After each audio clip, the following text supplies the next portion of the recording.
Welcome to the Exceptional Sales Leader Podcast with Darren Mitchell. If you're a sales leader looking to take your leadership to a whole new level, then this is the podcast for you. We'll be exploring tips, techniques, and strategies to help you take your leadership to the exceptional level and allow you to enjoy more money, more meaning, and better sales results.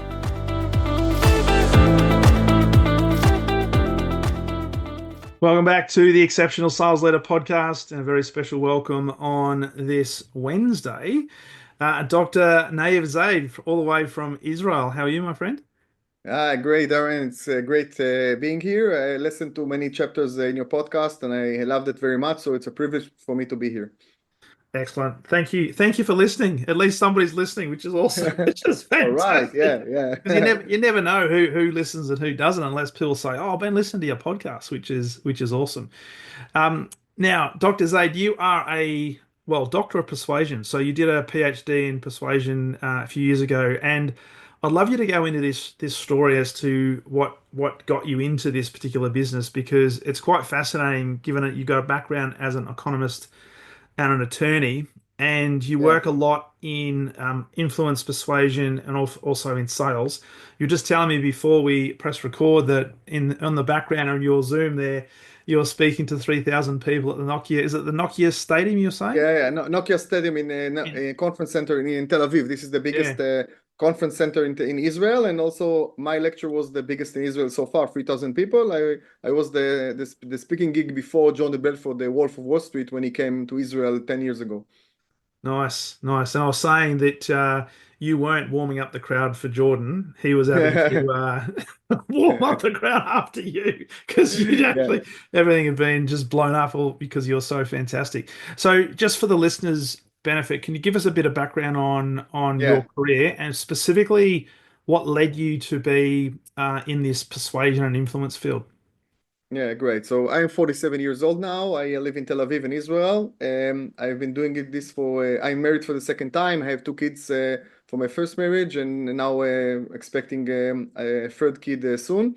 Nice. And I've been doing this for 21 years now. I'm a lawyer and economist, and when I study law and economy in the University of Haifa, Haifa is a city north of Israel, then I became acquainted to the debate society, and I joined the debate society. I was the chairman of the debate society, and then I started competing in debate in the world championships and European championships, and I was very good at it, and I won many titles, including I was the number 3 in the world in 2003 in the world ranking of public speakers.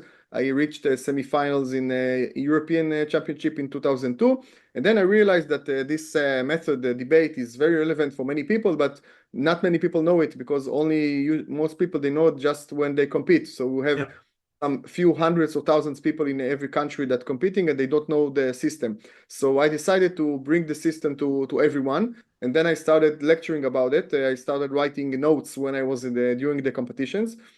And I started writing notes, and then the notes became lectures, and the lectures became my first book. It's called Public Speaking. It's a bestseller book on Amazon since 2012, but I wrote it first in Hebrew in 2004, and it became a huge bestseller in Israel. They sell it till now, 20 years later. And then I realized that my mission in life is to narrowing the gap that people have between what they teach them in school and what they actually need to know regarding sales and marketing and public speaking, and persuasion. Because, for example, I study law and economy, okay? And when I study law, they taught me everything about law, public law and banking law, and contracts and everything, except 3 things. 1 is how to speak in front of judges in courthouses, in courtrooms. 2 is how to write legal documents, and 3 is how to market yourself as a lawyer. Okay, now you go out to the field after you finish your degree. What you need to do? You need to do 3 things. You need to market yourself, you need to talk in front of judges, and you need to write legal documents. And I study economy. So in economy degree, 3 years of degree, they didn't mention marketing at all in economy, not in geographic degree. So in the word money, I heard the word money just with theoretical discussions about things that in the 19th and 20th centuries. So you go out to the world, you don't know actually nothing about marketing and sales, even if you're an economist. So there is a really big gap, and people find out about it only on the late 20 or late 30, because you open a business and then you realize that nobody taught you how to run a business and how to sell, not in kindergarten school, not in school, high school, and not in the army. In Israel, we do army, not in Yeah. college, not in university. So I joined the experts economy or experts industry, and I decided that my mission in life is to narrowing the gap and help people improve their marketing abilities and sales abilities. And this is what I do since then.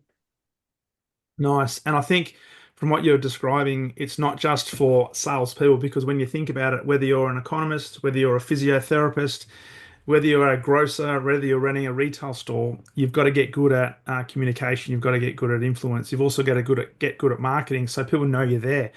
It's funny how many people start a business and think, "Oh, I've just opened my business, and why aren't the customers coming to me?" Well, probably because they don't know you exist. So we've got to go out and then and make them aware that we actually exist. Um, you were telling me before we press record about learning to persuade judges. So, so I'm thinking in terms of difficult customers. Would you say judges, in your experience, from a law perspective, are quite difficult customers to try to influence? And what did you learn through that process that I guess has helped you start to bridge that gap, certainly in the attorney space? Yeah, first of all, I also work today with law firms worldwide, and I also teach them how to persuade the judges. By the way, today you almost don't meet judges because it's not like 20, 30 years ago you had, long speeches like you see in the movies Mm, that every case it takes hours, etc., etc. Today, a lot of things are by Zoom and by email, mm, by legal documents. But also you need to convince both, when you write something, the messages as both when you write something and when you talk about it. Now, yeah, judges are relatively good clients actually because they listen to you carefully and because they get paid for, for listening to you and to read everything you wrote, etc. But the challenge with judges, and I think it's also the challenge with all clients, whatever way in each field, is to know how to how to define your message, your messages, and how to tell the story, not mm, just telling all the technical aspects and not just describing for a long time, because you have short time today that people will listen to you. Even if mm. you have a time frame of 1 hour, people will start losing you after a few minutes if you are boring. So you need to be very interesting. You need to tell the story. You need to talk about, for example, in courthouse, talk about the law, but tell it in an interesting way. And you Yeah. need to adapt yourself a little bit to the different target audiences. So, for example, if you in front of a specific judge, you can quote his quotation, from the past verdicts, and then they will love it because they are also human beings. So Yeah. all the tools I teach in other areas also relevant for courthouses. So you're quoting a judge that he quoted something like 2 weeks ago, 2 months ago, and all of a sudden his ego comes up and says, "Oh, Yeah, yeah, you've been listening to me, doctor." yeah, Yeah, yeah, yeah. yeah. That's it. Yeah, yeah. So whatever now And comes out of your mouth, you're gonna have a high level of credibility in the judge's eyes, which yeah, is fantastic. and it also shows that you prepared yourself, that you know your audience, a lot of things that this is at the subconscious level, and we are now taking it to the conscious level. But it's Yeah. not like he is thinking about oh, he read my previous verdicts. He quotes me. He would like to, it's not like that. They feel good with you. Okay, Mm, the subconscious level. They say, okay, this guy is an expert. Okay, yes. I'm interesting. And is that because you've been able to not just tell a story, but tell a story that's relevant and it has the right context? Because Yeah. you could just reverberate or just repeat what they've said, but if it doesn't have context, they're just words. Yeah, yeah, yeah, yeah. It need to be also interesting and also relevant for the target audience. By the way, as a speaker, I provided so far more than 2,500 lectures and workshops worldwide. And what I realized from my experience is that if you take the same lecture and you go to lawyers, and accountants, for example. And to Mm. lawyers, you will say the word, lawyers 5 times and courthouses 5 times. And for, accountants, you will say, the IRS 5 times and accountants 5 times. They will say, oh, it's suitable, right for me. It's relevant for me. You build a lecture especially for me. So sometimes, the adaptation is very, very easy. It's not, you take the same lecture, the same story, you just add little twist to the target audience and they feel it's just for them. It's the same with sales conversations. You have the messages you would like to, the main messages you would like to talk about, the products or services, but you do a little bit of adaptation to the target clients. Yeah, yeah, love it, love it. So, in your experience, having done over 2,000 workshops and lectures and work with companies around the world, because I'd love to get into the your latest book, which is the 21st Century Sales Bible, and talking about the 10 Commandments of sales Yeah. negotiation, marketing, and persuasion. If you look at all the companies and different industries that you've worked with, do you think there's like a common challenge that people or companies have to grapple with, that almost once they deal with that, it's the hump they can get over to become more persuasive or easier to connect with their ideal buyer? Yeah, the challenges are the same worldwide. I work with different industries and also with different countries and mentalities. So, for example, I had a sales workshop in 1 month. I did it in Hanoi, in Vietnam, in New Jersey, in the United States, and in Tel Aviv, in Israel. So, you might think that there will be different target audiences, different mentalities, that they will ask me different questions.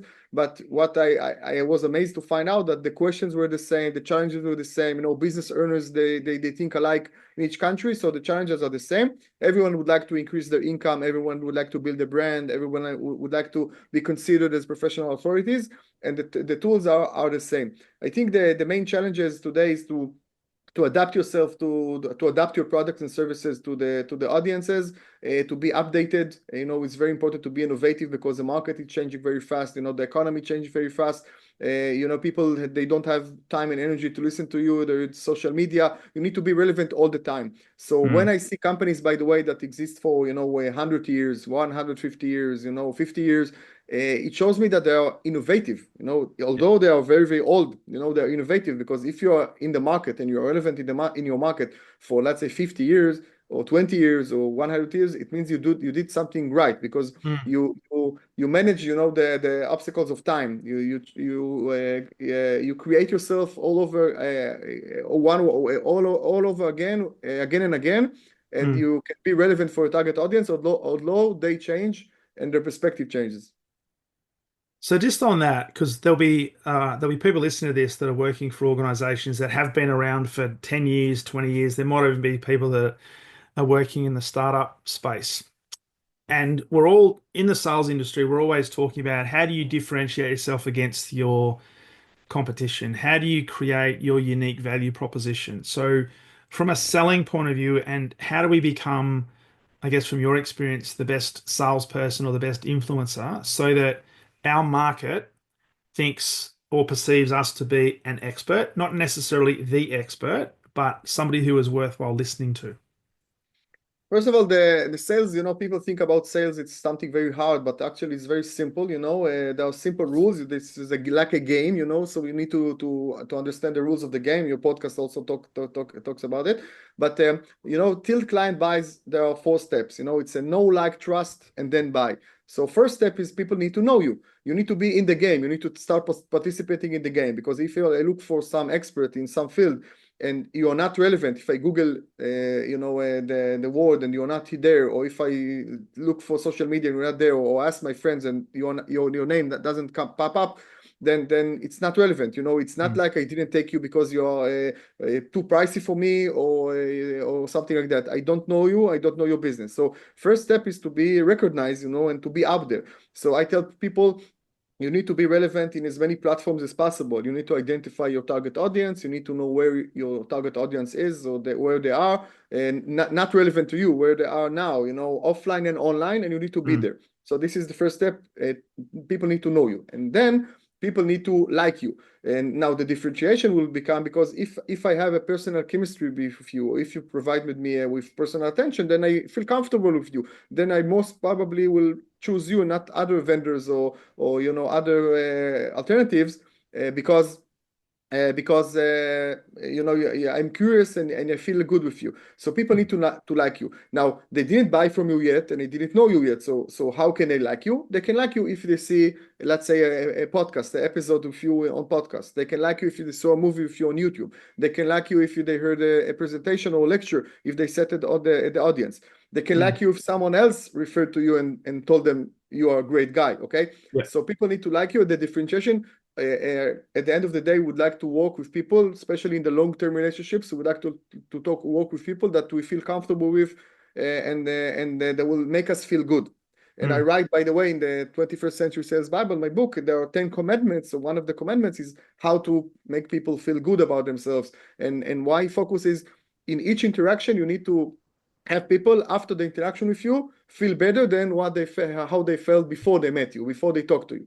Yeah. And this is step number 2, to like you. And step number 3 is they need to trust you. Now, how can they trust you even if they didn't buy from you yet? Here comes another episode, another commandment is how to make people trust you. Is there is a powerful tool, it's called social proof. Social proof meaning that if I will talk about myself and I will say about myself that I am great at what I do, and I'm an expert and I'm a great guy and I do a professional job, then it doesn't sound objective, right? It sounds subjective because I'm talking about myself. So obviously I'm going to speak highly of myself. But if I will show you evidence, let's say objective evidence, and I'm doing like this quotation, objective evidence, because I can choose which evidence to show you. For example, if I tell you this product is being sold in 40 countries, so there are also 160 countries that it's not being sold, right? But I'm focused on the positive, not the negative. Or if I show you some testimonials of clients, this client talked about me like this, and this is a great testimonial. So obviously I have a few clients who didn't give me a testimonial or even maybe didn't like the service, but I choose the relevant target audience, the relevant clients, and I will show it. And also my formal education and my formal certificates, etc., my previous experience. So if I show you all this by writing on my website and social media, and also when I talk to you, then you trust me. So only after you know about me and you like me and you trust me, only then you will buy from me for the first time. And then I need to maintain relationship with you. And so you talked about the differentiation. So I differentiate myself by being out there, first of all, and then by creating a chemistry with my clients, and then by providing my unique perspective of social proof, because if you and I will talk about sales, so we'll have different approach, different perspective, and only then the client will gamble on us for the first time, but it's not actually gambling because they already feel that they trust me and like me. Yeah. And then if you deliver according to the expectations that have been created, at least in their mind, and so they get the experience that is consistent with what their perspective was, they're more likely to come back and have another conversation or purchase another product or another service, but also likely to tell others about it as well. So the cycle continues. I often talk about with my clients the fact that when you're selling, it's very much like you just described, that you've got to earn the trust really quickly with your customers in order to give the opportunity for them to purchase. But the sale actually doesn't start until after the first sale is made. So that's a test, because I'm sure you've experienced this in your life where the people have been chasing you for a sale and they've been all over you in terms of communication and regular information, all that sort of stuff. But as soon as you sign the contract or buy the product, they're gone. You want some service after the sale. You can't. All you hear is crickets. You can't hear from them. So particularly in a business to business setting, can you just talk about how important that cycle is in terms of the generation of future business? Yeah. So first of all, today we talked about not about sales, but about managing your clients. It's account. It's like managing the account of the client. So you need to be around the client or with a long-term relationship, not just sell them and then disappear, and then someone else in the company will manage them, good or bad. They need to have your details. I also recommend to provide your personal mobile, personal email, not just call the office at regular hours or something like that, because some of the chemistry, some of the personal attention is that I think I know how to reach you all day long. So it's legit not to answer me at 11 p.m. Okay, but at least I need to have the confidence that I can call you each time, or if I have a problem with with the tech guy, then I can call the salesperson and not just and then I feel important as a client. Okay, Mm. so salesperson, even if there are other departments dealing with it, you need to think about the client as your friend and colleague and someone you help him, and you need to consider him as like you would like to be considered, because we are all, we sell things, but you also buy things, and you also go to the Yeah. restaurant, you go to the movie, go to shops, and people deal with you. So what you don't like people to do to you, don't do to others. So I strongly believe in maintaining the long-term relationship and giving the client the details. And also, if you're talking about long-term relationship, so when I sold you something for the first time, I would like to continue selling to you, and I would like to get referrals to you, from Mm. you, and I would like you to give me a testimonial for future clients. So if I just sold you for the first time and then I disappeared, then I won't have the legitimacy, to sell to you more, okay, or to ask for a recommendation or Yeah. testimonial, or to Yeah. ask for referrals. By the way, Absolutely. we talked about no like trust model. So if you talk about referrals, it's very important, because if you refer to me someone, then let's say, for example, I'm looking for a contractor, okay, and I ask you, Darren, do you know someone? And you say, okay, you should talk to David. He's great. And Mm. then I call David. Now I don't know David yet, but I already know him, like him, and trust him. Not because I know him, but because I know you, and I That's it. know you, and I like you, and I trust you. So I say to myself, okay, if Darren who is working with this contractor, with David, and if Darren is, I know him as a decent guy and a professional guy, so he's not Yeah. working with anyone. So if he recommends David, probably David is good. So when I call David, the sales conversation for David is very, very easy, because already I come, after know like trust, not because of them, but because of you. So Yeah. this is why referrals are very, very important, and making clients the ambassadors for you are very important, because actually clients can be your best salesperson.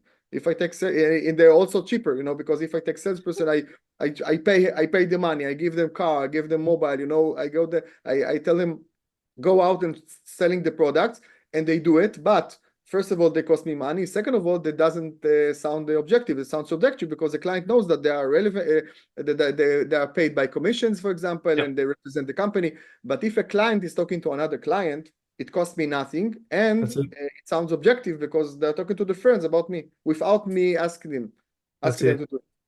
And it's a really powerful, and I mean you can't build your entire business on that. It'd be nice, but that Yeah. that that means though you've got to treat your clients with the utmost of respect and know that you're there for the long term, not a short term transaction.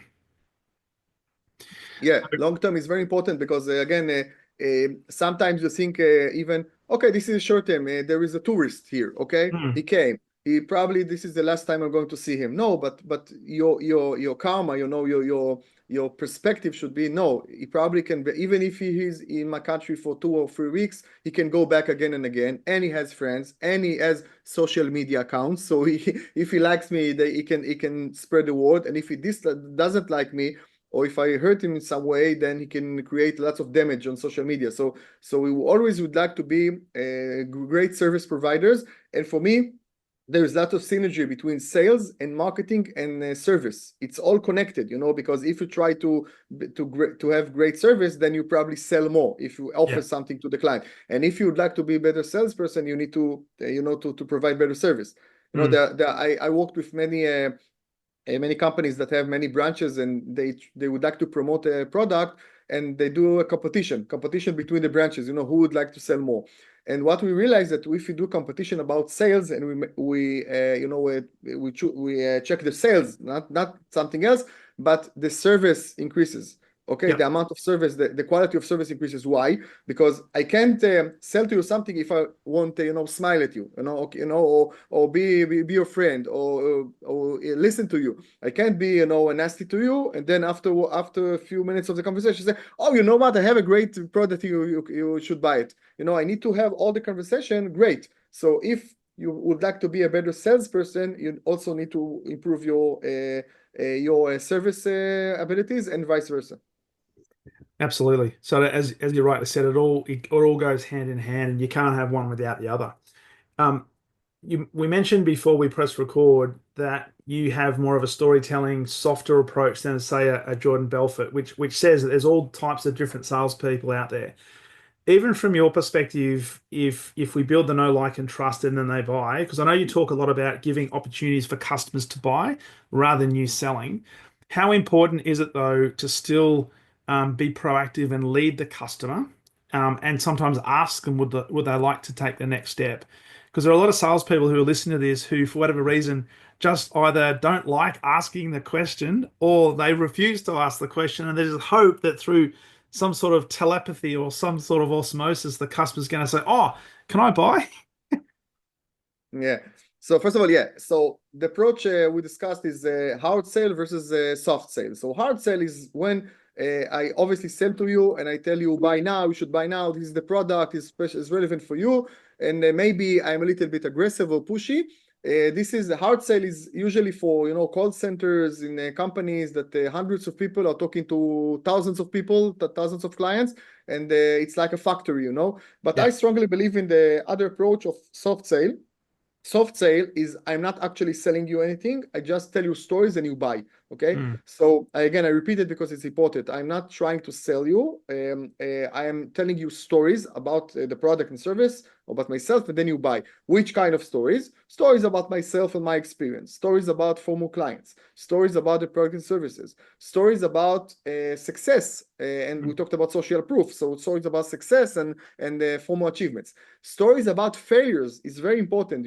Part of soft sale is being authentic, because today we recorded in 2024. I always say that people have their fake radar or bullshit radar. So if you're trying to be a salesperson you are not, or a person you are not, or you try to talk about things that are not right, okay, not correct, people will find about it. The Yeah. data is out there, and people have the feeling, the radar. If you talk, if you're not talking, you're not authentic. So I always tell my clients, for example, be Batman and not Superman, because don't try to be Superman, superheroes, and don't describe the products as perfect, because what is the difference between Batman and Superman? Batman and Superman, they're both superheroes, and they both look like human being, but Superman is not actually a human being. He came from another planet. So if Superman will provide me a workshop how to fly, we will do a workshop how to fly, and I bought the VIP ticket for the first row, and I sit and I write everything and I listen to everything. And he explains exactly what to do. Go to the highest tower, go to the roof, check the wind, check your first step, and I will do exactly what he says. I'm still going to fall, right? Because he's not actually a human being. He's not like me. He's from another planet. Yeah, but Batman is a regular person who developed unique powers. So Batman can tell me, Yaniv, he can have a workshop how to fly, and then we'll say, Yaniv, I'm just like you. Actually, I had the worst life because the Joker killed my parents when I was young, and I fell into a cave, and I was afraid of bats, afraid of darkness. But then I taught myself how to fly, and I can also teach you if you'd like. Then I can feel related to him. Can feel connected, because I say, okay, he's just like me. He's a regular person, and he also uses this product or service, and also developed the skills. So I would like to learn from him. So Yeah. if you are authentic, so don't try to be, not Darren and not Yaniv and not other salesperson. Just be the best version of yourself and improve yourself all the time and be authentic. And use only the social proofs that you have, not others, and only your stories, not other people's stories. Sometimes people try to copy stories, and this is the best way, the best way to do it.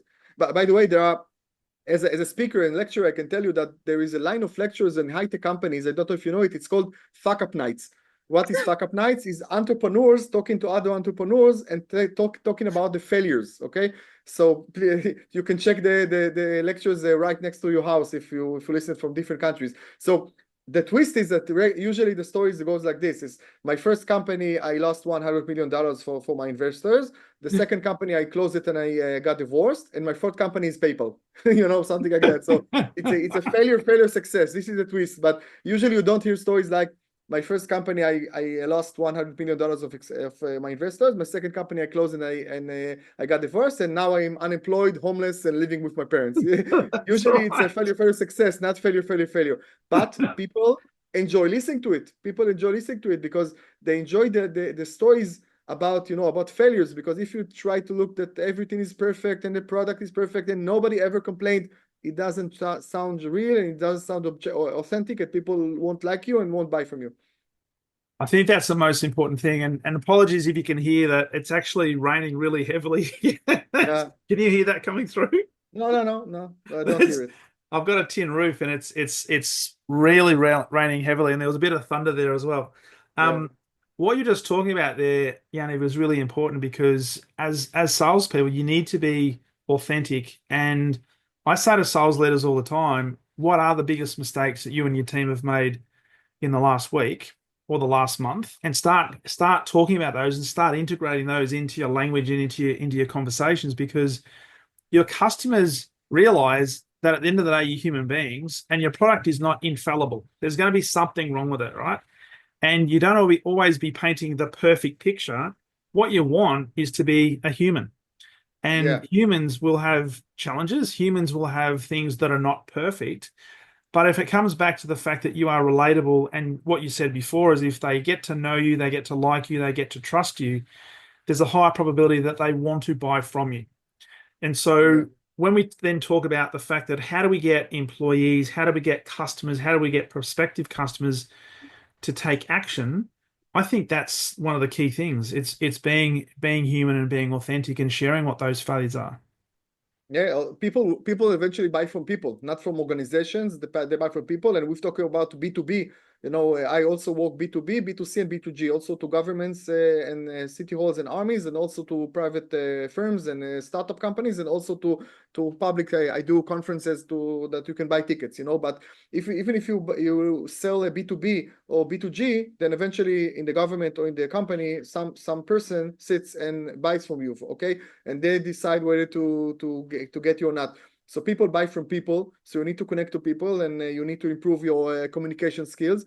And I think in the digital era, and maybe especially in the digital era, when people usually hide behind the computer and they prefer, sending email and not texting you, or texting you, not calling you by phone, or calling you by phone, not meeting you, then if you have a direct approach and you will call someone, not just text him, and you will Yeah. meet him, not just call him, and you will meet him face to face, not just by Zoom, then you can create a great connection. So I'll tell my clients, if you'd like to sell more, that just get out of the office, get out of your house, sell something, feel connected to people. Now, you and I will recording it.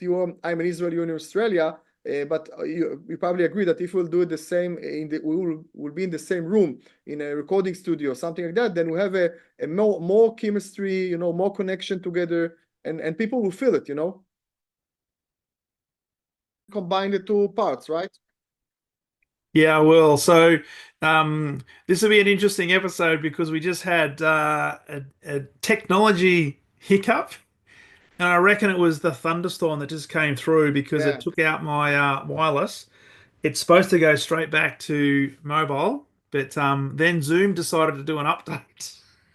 Yeah, but things. But by the way, it's a good example for what we're talking about, because things happen all the time, and sometimes you prepare yourself for a sales meeting, for example, and then someone else enters the room, or they ask you some questions, objections you didn't think about, or something like that. So you need to be prepared for all scenarios, and especially you need to have the strong mentality. In sales, you have the doing and the being. The doing is what you actually say to clients, who are your clients, how to refer to clients, how to introduce yourself, etc. This is the doing part, but you need to have the being part. You need to have to being very mentally strong in order for to overcome obstacles and to adapt yourself even during the conversation. So this is what happens to us. It's great, but at the end of the day, we provide value to the listeners, and this is what's important. It's really interesting you say that because as a facilitator yourself and a keynote presenter and person that does workshops, you know that technology doesn't always work. And they say about entertainers, they should never work with children and animals because they're so unpredictable. I reckon we should just say the Yeah. same thing about technology, but then be prepared. So when things like that happen, how do we actually deal with it in the spot? So as you rightly said, it's the doing versus the being part. So when something happens that you don't expect, how can you then focus on the being? Who do I need to be in this moment to represent myself and my company in the best light to hopefully say, hey, this we're just talking about failure before. We're just talking Yeah. about mistakes. There's You, nothing you I can do know, about it. Yeah, no, and I had many difficulties in the past and the technical challenges. For example, by the way, I always tell don't rely just on the presentation, because if you're a salesperson, you come to a meeting and you have a presentation. Sometimes even you didn't write it. People wrote it for you. So Yeah. sometimes the computer breaks. You can show the presentation. So what, you just sit and stare at the other person? No, you can also relate to them. You can ask them questions. You can listen to them. You can explain, tell stories about the product and services without the presentation. You don't need to freeze. It's like when speakers or politicians, they read from teleprompters. So they look at the camera, but actually they look at what their speech writers wrote, and they just read it. So Mm. if the teleprompter breaks, it happens sometimes, then what do? You just stare at the camera on live recording? No, you just talk to your audience. So you need to be prepared, and we talked about communication skills. So communication skills overcome technical problems. So it's very important. They do, absolutely. And I always talk about the fact that never be a slave to the content. Always be prepared and then have the conversation. So, and when Yeah, you're pitching a product, when you're selling an idea, when you're presenting to an audience, if you just rely on that PowerPoint deck, then yeah, if that doesn't work, then you're all at sea, and all of a sudden people are going to think, "Wow, does he actually know all the things that he says he knows?" yeah. And the big question mark comes up, which therefore leads to lack of credibility, which therefore leads to a diminishment of trust, and more likely they're not going to buy from you. Yeah. So, so with that, I wanted to ask you about your latest book, which is the 21st Century Sales Bible, and you talk about the 10 commandments of marketing, negotiation, persuasion. You did allude to a couple of them just before, but for the people listening to this, and I want to give them the opportunity of get where to get the book as well, which I'll ask you towards the back end of our conversation. But where did the book come from? What was the genesis for the book? And can you take us through, I guess, some of your most favorite commandments? Great. So first of all, I'm not objective, but it's a great book, and the reason I know it, because I managed to sell the rights of the book so far to 12 languages, including United States and Russia and India and China and Vietnam and Spain and France and everywhere. So I say to myself, if maybe my biggest accomplishment, my biggest professional achievement is I managed to sell the same book to all the superpowers, United States, China, Russia, which has very different mentalities. So Yes. the book is having slight adaptation in each country. Yeah, each publishing house create a little bit of change, but the fact that those tools are relevant for all the nations, it means for me that it actually works. And we talked about the fact that it works on the subconscious level. I'm taking it now to the conscious level and explain things, but our minds operate the same. So the Mm. book is, first of all, it's my 11th book. I wrote 6 in Hebrew and 5 in English, and I think this is my best one. You can find it on Amazon and also bookstores in North America, and again, China, Russia, India, and other countries, and also on Amazon, of course. But I managed that. I saw there are relevant tools for everyone. All departments, all areas of expertise. You need to have the same commandments. Now we talked about a few commandments, how to create people, to make people feel they can trust you and feel comfortable with you. How can you create a chemistry with people and provide personal attention? This is 2 commandments. And how to differentiate yourself from others, how to think creatively, not competitively, not talk about competitors, but talk about colleagues and Hmm. collaborate with others. I think my preferred commandment is how to ask and get high prices, even if in a competitive market. This is my first commandment. I start the book with that, because most people they charge less money than they can charge, and they feel very uncomfortable talking about money. Maybe they will feel comfortable talking about the product or service, but when we come to the money part or the call to action Yeah. part, then they don't know how to close the deal, or they are very afraid that the client will talk about pricing and tell them it's too pricey for me and something like that. So I say, no, if you're a brand, if you're an expert, if you're a professional authority, then you need to charge more, and you need to understand the needs of the client, and not talking about you and taking it from your perspective, but taking it from the other party perspective.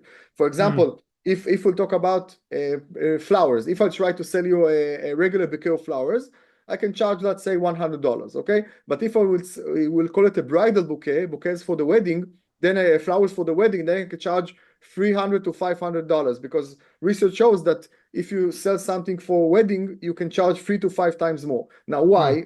Those are how come those are the same flowers. What is the difference? The difference is the need. Because if I buy flowers for the wedding, I'm not actually buying flowers. I'm buying, the winning image of $1 million feeling of the bride and groom, that she is a queen for a day. And I buy that everything else is expensive. So there is a very expensive dress and makeup. So obviously the flowers should be expensive as well, and quality as well. And I buy the winning image that the photos albums, they will take photos of the bride, and 10 years from now, the bride and groom will sit with the kids and they will look at the photos album and they will say, oh, look how beautiful mommy was.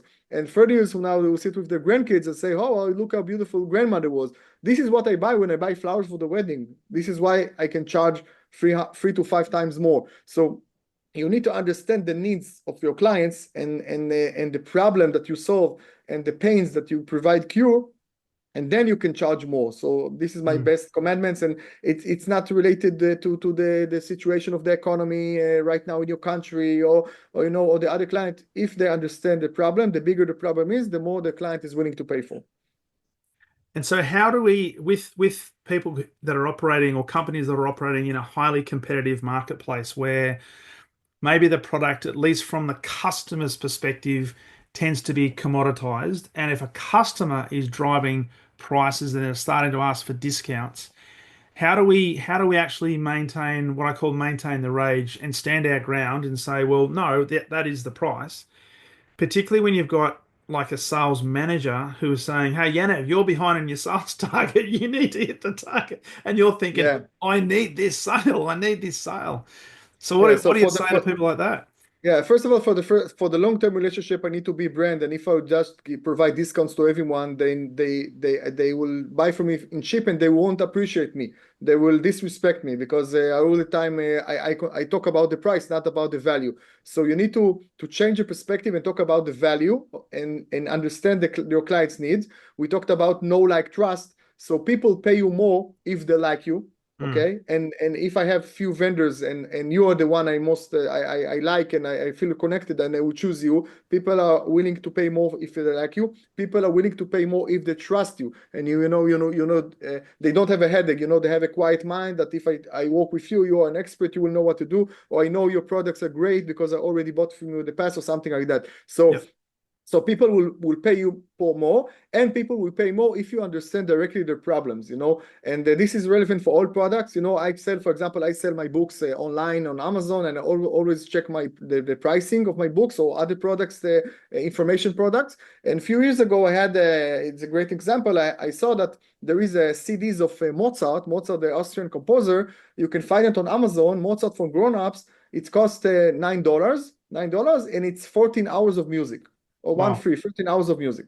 Now, there is another product, it's called Baby Mozart. Baby Mozart is Mozart for kids, but by the way, it's a great repackaging because Mozart didn't write especially something for kids. It's, Mozart grandchildren, they repackaged it and they call it Mozart for kids. It's Baby Mozart, it's classic music for babies. Now, it's for babies between the ages 0 to 3, so you actually sell to the parents, not for the babies. They don't have a a credit card yet. So Baby Mozart, it's just 28 minutes of songs, okay, and it costs $48, okay. So Mozart for grown-ups, it was 13 hours of music and it cost $9, and now in Baby Mozart it's cost 5 times more, $48, and just 28 minutes of music. And it's a bestseller product. People buy it. It's not like you overpriced it and nobody's buying it. So why? So again, let's go back to selling the problem before the solution. If you talked about why, if you are I'm a parent and you sell me something, so you don't sell, okay, you have a plastic square, a CD, a plastic square, you just buy it for $48. Then I would say, no, I will burn it online for free. I will have Right. I will have cheaper alternatives, something like that. No, you focus on my needs as a parent. So and then you say, okay, why parents buy classic music for the kids? They would like them to be considered as great parents, to feel that they will have positive image about themselves. They would like to talk about all the environment, because nobody's buying CD for $48 and keep the information from themselves. Everyone will tell all the environment, well, I invested in my kid. I bought in baby Mozart. I paid on Amazon. I paid on PayPal. It came through FedEx. I'm international, and I paid I provided my son or my daughter.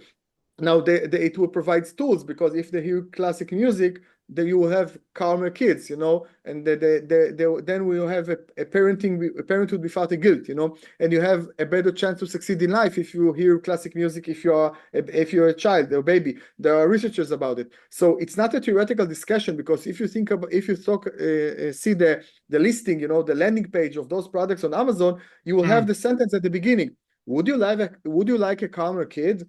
Would you like your baby to cry less at night? Would you like to feel a better parent? Would you like people to think that you're a great parent? Something like that. Would you like your kids to have a great chance to succeed, a better chance to succeed in life?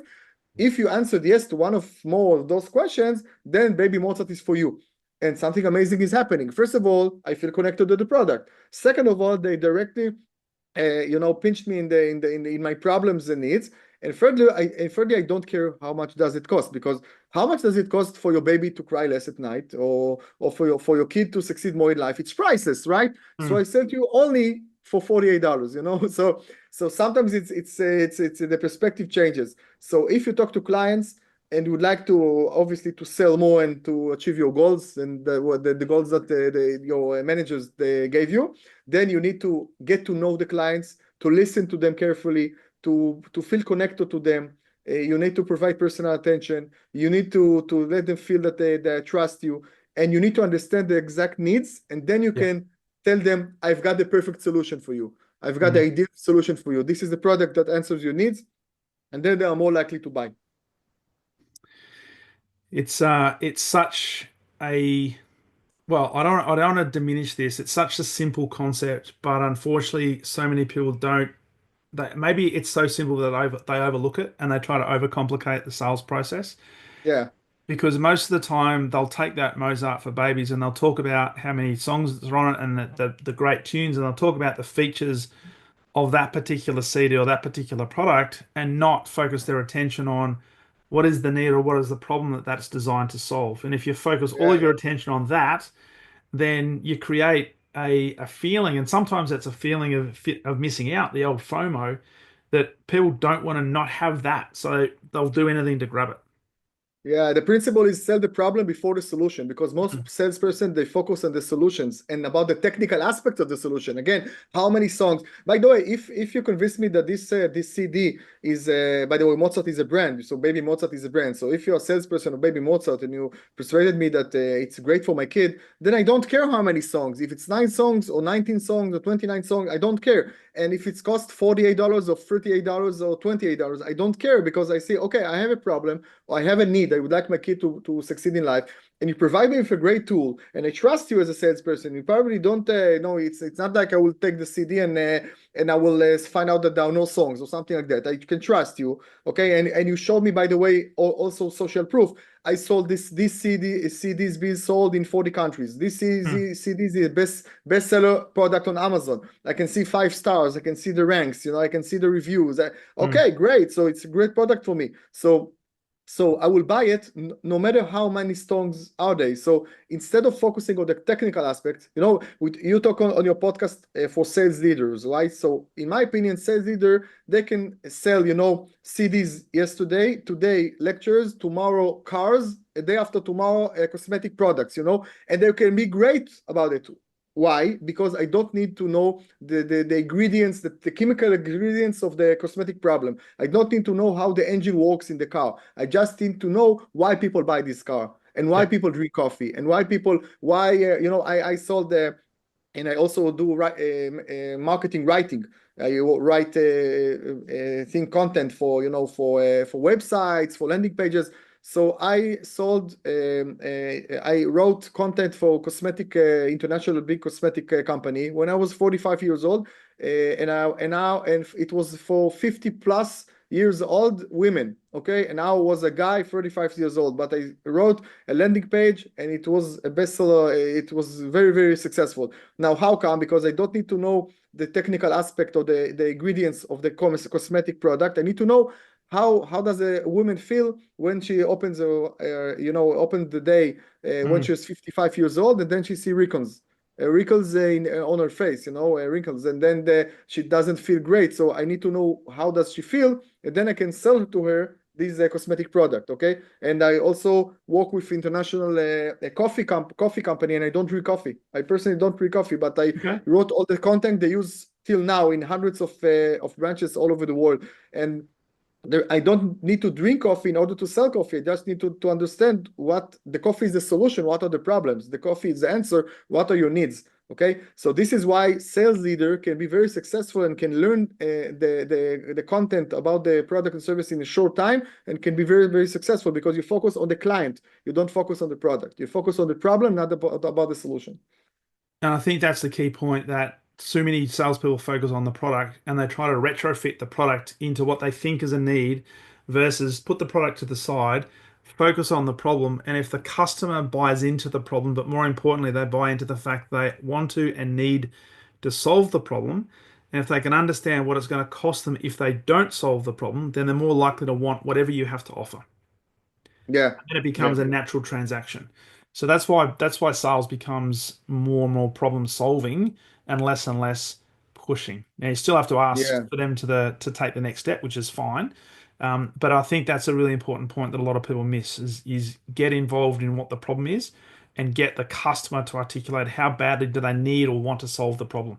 Yeah, but when you describe the problem, again in 2024, the rules change a little bit. You need to be to work with inspiration, not desperation. You Yeah. don't want to make the client miserable. You don't want to. I don't want you to feel that you're a lousy parent if you don't buy Baby Mozart. Or what? Your baby is 2 years old now and you don't have CDs of Baby Mozart? Wow, come on, man. And then you feel bad. And if you feel bad, you're not buying from me.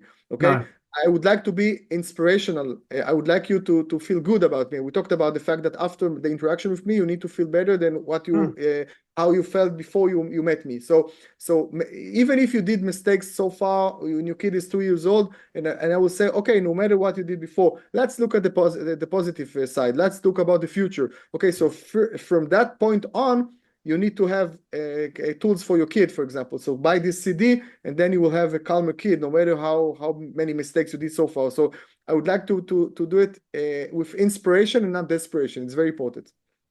Yeah, I like that. So always, it's almost like, and I don't like the feedback sandwich where they do a positive, negative, positive. But in sales, you do have to build the pain, but also lead them with inspiration so they want to take Yeah, action.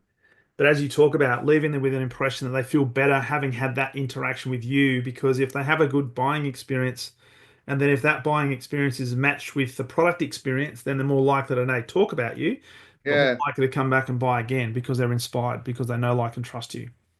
Love Yeah, it. and they will Love become great ambassadors for you because parents know parents. We talked about people know people, so parents it. know parents. So if I have a kid 2 years old, 3 years old, that I definitely know more parents with 2 3 years old kids, so I can recommend the product, and also I can go on Amazon on your social media channels and provide testimonials, or ranking, a positive ranking or something like Yeah. that. So a good ambassador creates more clients. Love it.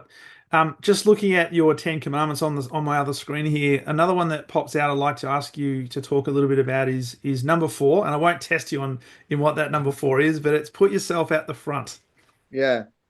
Yeah, we talked about first of all leaving the office, leaving your house. If you'd like more clients. So most people they hide behind the computer, and they also always prefer sending a message on LinkedIn and not an email, and sending an email and not WhatsApp a message, and sending WhatsApp not picking up the phone, and picking up the phone and not meeting you face to face, or meeting you face to face, not providing you a lecture. So I Yeah. say no. Your instinct is always taking sitting behind the computer, but I'm saying no. Go to meet the clients, put yourself in front of your clients, provide lectures and workshops, because the best conversion rate is I can talk to 10 people separately, have 10 sales meetings, and I can do one lecture, one presentation in front of 10 people. Now I Yeah. will do the exact same message Okay, so first of all, I also manage my time more effectively if if I tell the same thing to 10 people simultaneously, right? But I will have better conversion rate, because if, for Mm, example, I meet face to face with 10 people alone, then maybe 3 out of 10 will buy. But if I will talk one time to all the 10 people, then maybe 5 out of 10 will buy. Why? Because you have the social proof, because people see other people in the room, and they will see other people asking questions, and they'll see other people buying from you, going with the mm, forms, to complete the form after the presentation. So it's affect them. So provide lectures and workshops. And if you go to meetings, then let's say initiative in the meeting, raise topics, listen to others, talk with others, not just come to the meeting at the end, leave we be the first one to go and yeah, just sit and listen to others. Then be relevant for the conversation. And if you go to clients, then just don't let them run the show. You run the show. You come with the agenda, and you put yourself out there. And on social media, we talked about know, like, trust. So step number one is people need to know you. So you need to have relevant social media channels. yeah. You need to be where your clients are. And many salesperson I know, especially if you are salaried employees and not self-employed, and people say, well, I'm not they don't care about me. Yeah, they care about you. And sometimes if I meet you, then before the meeting I will do a background check. I will check your LinkedIn account, I will check your Mm, Facebook account, Instagram account. And if you don't have LinkedIn account and Facebook account, then I can't like you and trust you. But if I see some things I like in your LinkedIn account or Facebook account or Instagram account, or I saw some movie, some video you shared with your spouse or in your last vacation, that I can have something to talk to you about, and I can feel connected. So you need to be relevant in as many platforms as possible, online and offline, and put yeah. yourself out there. And people need to know you. And if they know you and they like you and they trust you, then they will probably buy from you. And the more you hide behind the computer, or you hide behind, the presentation of the product, then you sell less. It's interesting you say that because I often have conversations with people and they've heard me on a podcast and they've seen videos on LinkedIn, but I've never actually met them. But the time that I do meet them, they feel as if they already know me Yeah, because they've been hearing me or watching me or whatever the case might be. And if I'm then consistent with what their experience was, then all of a sudden I don't have to work as hard up front to build that likability and that trust, which is really important. So put yourself out there is what you're saying. Put yourself out yeah, there, make yeah, mistakes, yeah. be But by the authentic. way, by the way, by the way, this conversation is a great example. I put myself out there. It's for me, it's not easy. It's 7. We started the conversation at 7 a.m. in Israel time. I woke up at 5 o'clock a.m. to prepare for this meeting. I listened to chapters. I got to know you. I prepared myself. We had a technical difficulty at the meeting at the middle of the meeting, and we overcome it. So it's not easy, but I put myself out there, and I probably make mistakes. Probably, my English is not perfect, or my ideas, someone can relate to it and say I don't agree with you or something like that. But this is me putting myself out there, and then your community will get to know me. My Yeah, community will get to know you, and this collaboration it's a win-win situation for both of us. Okay, so absolutely. so yeah, so we put ourselves out there, and this is the way for people to get to know you, to know us, and to like us, and to trust us during this conversation. Now, that I was going to ask you about the persuasion process, but I'm going to preempt it by saying the persuasion process is the know, like, and trust. Is there anything Yeah, different yeah, that you yeah. would There add to are that? the other tools as well, but basically, if you talk about strategy, then yes, people, if you're a company or a small medium business, it's not, never mind. People need to know you, they need to like you. By the way, you see a lot of companies that they have a personalization of the managers or CEOs. For example, we talk Amazon, Jeff Bezos. Okay, as an Amazon client, I would never meet Jeff Bezos probably, and he doesn't talk to clients, but everyone knows, his personal life, or Mark Zuckerberg's life, Yep. or all these guys. It's not relevant for the day-to-day job in Facebook, but it's helpful for the company to be not just the company, objective far object, or that they can be that there is a personal person that I feel connected with him. Mm, You saw that when Elon Musk he bought Twitter. Now he's back on the horse again. But when he bought Twitter 2 years ago, then many people left Twitter because they don't like him. Okay, but yeah. at the end of the day, it doesn't sound very relevant, because if I like Twitter and it helps me, then I need to be on Twitter. That's it. But no, the owner, the CEO, I don't like him, then I will leave the company. I don't connect it to the values of the company. So you see now that companies, they do a personalization of the products and services, because at the end of the day, you need to see a person. We talked about leaving your office and put yourself out there. I work a lot of with entrepreneurs and with startups companies, and then people, they invented something, and maybe they are engineers, and they don't like to sell it, or they don't like to be out front, and they say, "Oh, I'm not important. The product is important." And I will say to them, eventually, someone needs to be online on the podcast, or to be in the morning show, something like that. People Yeah, need to hear someone talking about the product. that's So it. even if you are just a shy person and you are an engineer, don't then teach yourself, go out of your comfort zone, and make yourself ready for the TV shows and the podcast and lectures and presentation, because you would like to sell the product. Absolutely, absolutely. So, Dr. Yaniv, as we wrap up this conversation, I just wanted to ask you, as you look towards the back end of 2024 and look into 2025, are there any key messages or key specific messages that you're putting out for your clients to get better prepared for 2025 to Yeah. exponentially improve their reach or grow their trust, grow their likability that you'd like to leave Yeah, us with? first of all is to be authentic. We talked about authenticity, so it's very important to be authentic, because, like I mentioned, people have today a fake radar or bullshit radar. So don't try to be others. Just be, the best version of yourself. It's very important. And talk about also your failures, not about the success, and also the disadvantage. By the way, if you talk about disadvantage of the products, you need to talk also about the advantage. And if you Yeah, talk about the problem that the product has, you need to offer a solution, not just talking about the problem and leave it there. So be authentic. This is one. Number two is sell the problem before the solution. We also discussed it, because it's very important and to focus on the clients, not about yourself. And most people, their instinct is talking about themselves, about their interest, their areas of expertise. No, focus on the client, listen very carefully. People like live listening to them. I think people listen less to us now. So if you are a great sales leader and you listen to people, they will admire it, and it will be above the noise, above the regular noise, ahead of the competition. yeah, So listen to clients and sell the problem before the solution. And number three is maybe focusing on your achievements. We talked about social proof. So talk about your achievements, about actual stuff. Now, don't make things up. But if you have achievements, then talk about it. Even if, for example, I finished my academic degree 20 years ago with honors. Okay, talk about it, because put a certificate in your office that people can see it. Because at the end of the day, it's at the subconscious level. It creates lots of confidence. People enjoy seeing your background, your resume. They get to know you. They get to trust you like this. yeah, And this is a great principle. If you see two restaurants, for example, one next to the other, and one is empty and one is full, and they are both open, then you go to the full one, right? Because the empty one, the owners stand in front of the restaurant and say, "Well, come and eat." No, I would prefer standing in line for an hour and then going to a selector. It always makes you laugh. I'm going to beg someone to let me in, and I'm a paying customer, and I will sit inside, and I will also wait for an hour for my food because it's full. But I'm doing it because this enters the social proof, because I say to myself, in a matter of seconds, in a subconscious level, if there are lots of people here, then mm, probably it's good, and if nobody's here, probably it's not good.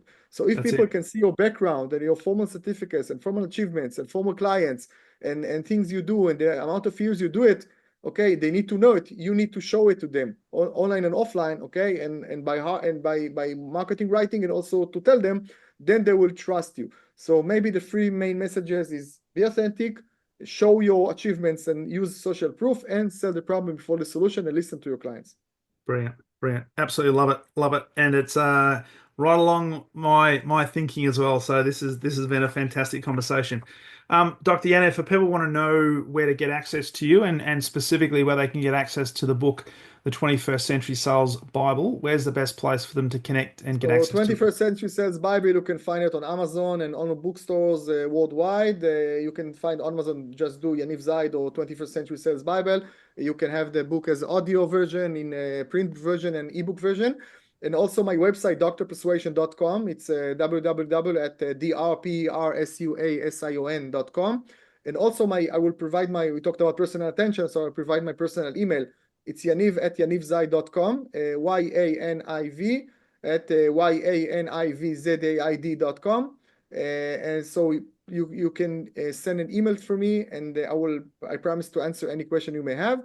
And also you can check me on social media. If you do Yaniv Zaid, YANIVZAID, on all of the social media, Facebook, Twitter, Instagram, Telegram, TikTok, YouTube, LinkedIn, you will find me, and I have lots of materials there, lots of movies there on my YouTube channel, Yaniv Zaid. So if you liked our hour together, then feel free to ask me any question you may have. Feel free to buy the book, and feel free to check on my social media and ask friendship from me, and I will be happy to be connected to you, to as many people as possible from the listeners. Love it, love it. I'll put all that on the Great. show notes. So I'm certainly encourage people to connect with you, which I have, and get access to your book as well. Dr. Great. Yaniv, great opportunity to speak with you. I do apologize for the technology issue. It happens. No worries. It happens. But it's greatly appreciate you being a guest on the Exceptional Sales Leader podcast, and have a wonderful, wonderful Wednesday. Thank you very much, Darren. It was a privilege for me. So hopefully this is the beginning of a beautiful friendship. Thank you very much, and thank you to the listeners. Excellent. Thank you. Bye-bye.